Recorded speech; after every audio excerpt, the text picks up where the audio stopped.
হরে কৃষ্ণা। রাধে রাধে বন্ধুরা, আমাদের বৃন্দাবন প্রেমী নিতাই শুক্লা চ্যানেলে আপনাদের সকলকে স্বাগত। সকল বৈষ্ণব ভক্তবৃন্দের চরণে আমার প্রণাম। আপনারা সকলেই কেমন আছেন? আশা করি রাধা মাধবের কৃপায় সকলেই ভালো আছেন। তো আমি শুক্লা আজকে আপনাদের বলবো যে আমাদের মানুষের জীবনে দুঃখ কষ্ট দূর করার উপায় কী, বা দুঃখ কষ্ট আপনারা কীভাবে দূর করবেন। দেখুন, আমাদের মানুষের জীবনে দুঃখ কষ্ট তো থাকেই, সবার জীবনে। এইভাবে আমার জীবনে বেশি কষ্ট, আর অন্য একজন ভাবে আমার জীবনে বেশি কষ্ট, কেউ ভাবে আমার দুঃখ কষ্ট শেষই হচ্ছে না। তো এগুলো দেখুন কেন হয়, আর এটা কীভাবে দূর করবেন। তো এই নিয়ে আপনাদের আজকে জানাবো। তো তার আগে যারা বন্ধুরা আমাদের চ্যানেল নতুন, তারা অবশ্যই আমাদের চ্যানেলটিকে সাবস্ক্রাইব করবেন, আর যারা বৃন্দাবনে আসতে চান যোগাযোগ করবেন। তো দেখুন বন্ধুরা, এটা কেন হয়, এটা আমরা নিজেরাই কিন্তু এর জন্য দোষী। আপনি বলবেন কীভাবে? আমার জীবনে দুঃখ কষ্টের জন্য কি আমি দোষী? দেখুন কীরকম হয়, আমরা যে দুঃখ কষ্টগুলো পাই সেগুলো আমাদেরই কোনো কর্মফলের কারণে পাই, সেটা এই জন্মে হোক বা পূর্বজন্মে হোক। অনেকে দেখবেন ভাবে যে এই জন্ম আমি পেয়েছি মানুষ্য জন্ম, অনেকে যারা জানে না তারা ভাবে আমি আনন্দ করে ফুর্তি করে ভাবে কাটিয়ে দেব। নানা রকম আমিষ আহার গ্রহণ, এরকম প্রাণী হত্যা, মানুষের সঙ্গে খারাপ ব্যবহার, নিন্দা চর্চা এসব করে আনন্দ করে বা এসব নানা রকম করে কাটিয়ে দেব। কিন্তু সে জানে না যে এর পরিণতিটা কি ভয়াবহ হতে পারে, তাই না? কারণ দেখুন, একটা মানুষ সে যখন আপনি যখন অপরের নিন্দা বা অপরের সমালোচনা করবেন, আপনার অজান্তে আপনার যে ভালো গুণগুলো যাবে তার কাছে, আর তার যে সমস্ত খারাপ গুণগুলো আপনার কাছে আসবে। তাহলে দেখুন কেমন জিনিস, তাই না? তাহলে এটা আপনি কিন্তু আগেই সতর্ক হয়ে যাবেন যে কারো নিন্দা চর্চা করবেন না। আপনার যদি দেখা গেলো আপনার 70টা ভালো গুণ আছে, হয়তো আপনার আপনি কারো সম্বন্ধে হয়তো নিন্দা চর্চা করছেন, তার দেখা গেলো তার হয়তো বেশি খারাপ গুণই বেশি, তার হয়তো 10-20টা গুণ ভালো রয়েছে, বাকি সব খারাপ।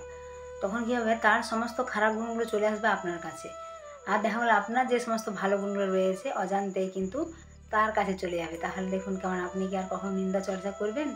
কারণ নিন্দা চর্চা করা কিন্তু উচিত নয়। তাহলে আমরা দেখুন নিজের অজান্তেই আমরা কী করছি, নিজের জীবনে দুঃখ কষ্ট ডেকে নিয়ে আসছি, তাই না? তা অন্যের নিন্দা চর্চা সমালোচনা যখন আমরা করছি, তখন তার গুণ তার যে খারাপ দিকগুলো আমাদের কাছে আসছে বলে আমাদের জীবনে দুঃখ কষ্ট বাড়ছে, তাই না? আবার দেখুন, এই যে প্রাণী হত্যা, অনেক মানুষ দেখবেন প্রাণী হত্যা করে, যারা এই যে আমিষ আহার গ্রহণ করে, তাই না? মাছ মাংস ডিম যারা খায়, এগুলো তো প্রাণী হত্যা। তো অন্য প্রাণীকে যখন হত্যা করছে তার তো কষ্ট হচ্ছে, সে তো বলতে পারছে না। তাহলে এটা হয়তো অনেকে বলে যে আমরা তো এগুলো খাবার জন্যই, কিন্তু দেখুন খাবার তো অনেক কিছু রয়েছে জগৎ সংসারে। ভগবান আমাদের জন্ম দিয়েছে, মনুষ্য জন্ম, আপনার কত কিছু রয়েছে। মানুষ হলো শাকাহারী, মাংসাশী কারা?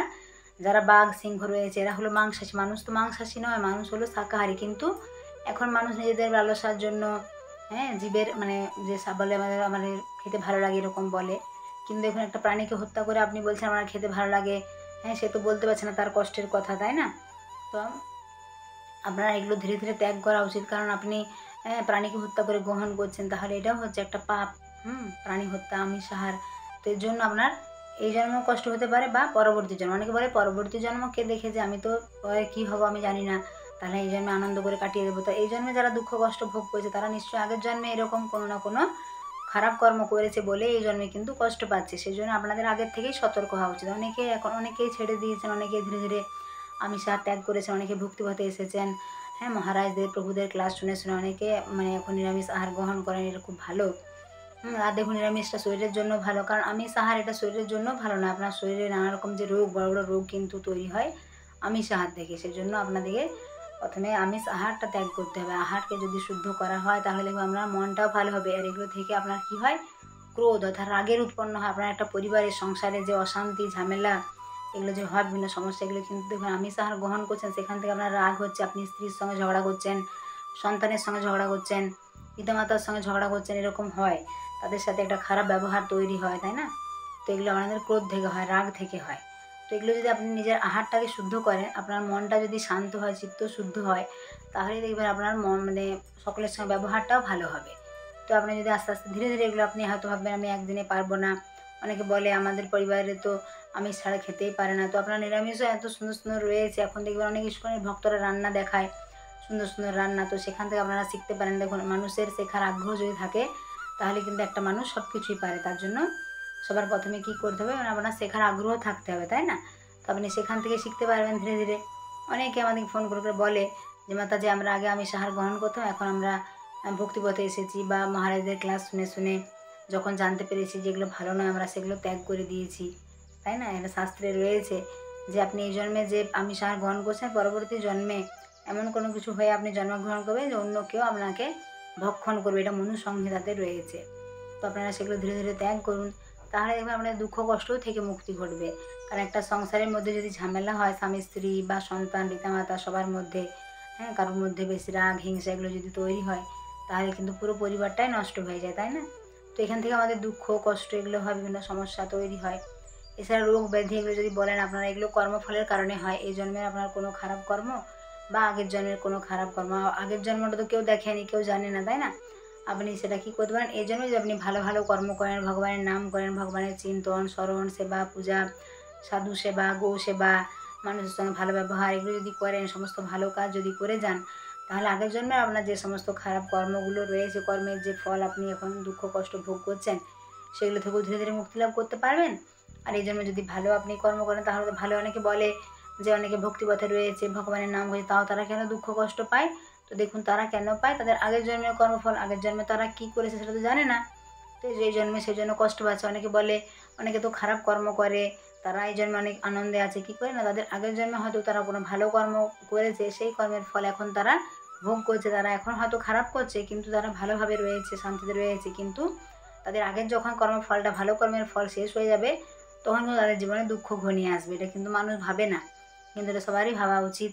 যে কারণ যেমন দিনের পরে রাত্রি আসে, রাত্রির পরে আবার দিন, সেরকম আমাদের জীবনেও সুখ এবং দুঃখ কিন্তু চাকার মতো পরিবর্তিত হয়। তার জন্য মানুষের জীবনে যে দুঃখ কষ্ট সমস্যাগুলো রয়েছে, এগুলো কিন্তু আপনারা নিজেরাই দূর করতে পারবেন এভাবে ভগবানের নাম করে, ভগবানের চিন্তন স্মরণ সেবা পূজা, হ্যাঁ, মানে ভক্ত সেবা সাধু সেবা এগুলো করা কিন্তু ভালো। আপনারা যে কোনো জায়গায় করতে পারেন, যদি আপনাদের নিকটস্থ কোনো স্কুল মন্দির থাকে, সেখানেও আপনারা মাঝে মাঝে ভক্ত সেবা করতে পারেন। দেখুন বৈষ্ণব সেবা হলো সবথেকে বড় সেবা, ভক্ত সেবা। কারণ এটা ভগবানও অনেক বেশি প্রসন্ন হন আপনার উপরে, আর আপনি সেই সকলের আশীর্বাদ লাভ করতে পারবেন। তো এটা খুব ভালো, হ্যাঁ, এটা খুব ভালো দিক। অনেকেই করে, আমরা দেখি অনেক জায়গাতে হয়, হ্যাঁ, এই একটা ব্যাপার রয়েছে।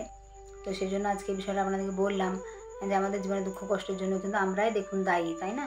আমরা মানে মানুষ কী করে, অপরের নিন্দা, দেখবেন কোনো একটা জায়গায় 5 জন 7 জন জড়ো হলে নিন্দা সমালোচনা এগুলো করে, তো সেখান থেকে তারা দুঃখ কষ্ট পায়। অনেকে আবার নিজের জীবনে হয়তো সমস্যা নেই, তার পাশের বাড়ি, তার পাশের বাড়ি আত্মীয়, এদিক ওদিক নানা রকম কার দুঃখ কষ্ট, সেগুলো খুঁজে খুঁজে বের করে সেগুলো নিয়ে আলোচনা করে। আর একটা জিনিস সবসময় আপনাদেরকে ভালো চিন্তন করতে হবে। আপনি যদি সবসময় খারাপ চিন্তন করেন বা খারাপ ভাবেন, তাহলে দেখবেন দুঃখ কষ্ট বেশি। আর সবসময় ভালো যদি চিন্তন করেন, তাহলে আপনার মনটা ভালো থাকবে। আর ভালো মানুষের যদি মানে ভাবেন, ভালো মানুষের সম্বন্ধে, তাহলে অটোমেটিক কিন্তু আপনি তার গুণগুলো আপনার মধ্যে আসবে, তার গুণগুলো আপনি পাবেন। তার জন্য বলছি সবসময় ভালো মানুষের চিন্তা করতে হবে, ভালো মানুষের সঙ্গ করতে হবে, তাই না? বলে না যে ভালোর সাথে যদি আপনি থাকেন, তাহলে আপনার ভালো হবে, আর যদি খারাপের সাথে থাকেন, তাহলে খারাপ হবে। সেই জন্য আমাদের সবসময় ভক্ত সঙ্গ, সাধু সঙ্গ এগুলো কিন্তু করা উচিত। দেখবেন অনেক জায়গায় ক্লাস হয়, মানে ভাগবত ক্লাস হয়, সেখানে যদি আপনি অংশগ্রহণ করেন, হ্যাঁ, সাধুরা অনেক সময় আসে না, মানে সাধু মুখে যদি হরি কথা শোনেন, তাই না? কোনো প্রভুদের দেখবেন ক্লাস হয়। এখন আপনারা মোবাইলের মারফত অনেক শুনতে পারেন, আমাদের মায়াপুরে অনেক প্রভুরা, অনেক মহারাজরা ক্লাস দেন, বৃন্দাবন অনেক প্রভুরা মহারাজরা ক্লাস দেন, আপনারা সেগুলোও শুনতে পারেন। তাহলে দেখবেন অনেক কিন্তু ভালো লাগবে। এখন অনেকে আমাদেরকে ফোন করে বলে যে মাতাজি আমরা ক্লাস শুনেছিলাম, আমাদের অনেক পরিবর্তন হয়েছে। অনেকের হয় এই পরিবর্তনগুলো, সেজন্য আপনাদেরকে এগুলো বলা, যে আপনারা এই ক্লাসগুলো শুনুন, ভগবানের আরতি কীর্তন এগুলো শ্রবণ করুন। কত সুন্দর সুন্দর কীর্তন হয় মোবাইলে, সেগুলো শ্রবণ করতে পারেন, দেখবেন মনটা অনেক ভালো লাগবে ভগবানের, তাই না? ভগবানের সুন্দর যদি মন্দিরে গিয়ে বিগ্রহ দর্শন করেন, ভগবানকে অপূর্ব শৃঙ্গার, সেগুলো দর্শন করলেও মনটা অনেক ভালো লাগে, মনের মধ্যে শান্তি আসার। এটাই তো মানুষ চায়, যে একটু সুখে শান্তিতে থাকবে, তাই না? মানুষের আর কী চায়? একটা সারাদিন মানুষ সুখে শান্তিতে থাকতে পারলেই তো একটা মানুষের জন্য অনেক বড়, অনেক বড়, অনেক ভালো। তো আপনারা এই জন্য সাধু সঙ্গ ভক্ত সঙ্গ করুন, মানে মানে ভগবানের সেবা পুজো যেমন করছেন, মানুষের সাথে ভালো ব্যবহার করুন, নিন্দা সমালোচনা থেকে দূরে থাকবেন, হ্যাঁ, সবসময় ভালো মানুষের চিন্তন করবেন, তাহলে দেখবেন মনটাও ভালো থাকবে আর সব কিছু ভালো লাগবে। আর দুঃখ সমস্যা এগুলো তো আপনি এই জন্মে যেটা ভালো যদি করেন, তাহলে ভালো হবে। আর আগের জন্মের কর্মফলটা তো আপনি পরিবর্তন করতে পারবেন না, কারণ ওটা তো আমরা কেউ পরিবর্তন করতে পারি না। তো সেটা কমবে কী করে, যদি আপনি সবসময় ভালো চিন্তন, হ্যাঁ, ভক্ত সঙ্গ, সাধু সেবা, ভগবানের সেবা, মানুষের সাথে ভালো ব্যবহার এগুলো যদি করেন, তাহলে আপনার সমস্যাগুলো ধীরে ধীরে কিন্তু দূর হবে। এটা কিন্তু অনেক মানুষেরই হয়েছে, অনেকে আমাদেরকে বলে। তো সেই জন্য এই বিষয়টা আপনাদেরকে আজকে বললাম। তো সকলে ভালো থাকবেন, সুস্থ থাকবেন। যারা বন্ধু আমাদের চ্যানেল নতুন, অবশ্যই আমাদের চ্যানেলটিকে সাবস্ক্রাইব করবেন। সকলে প্রেম সে বলুন রাধে রাধে।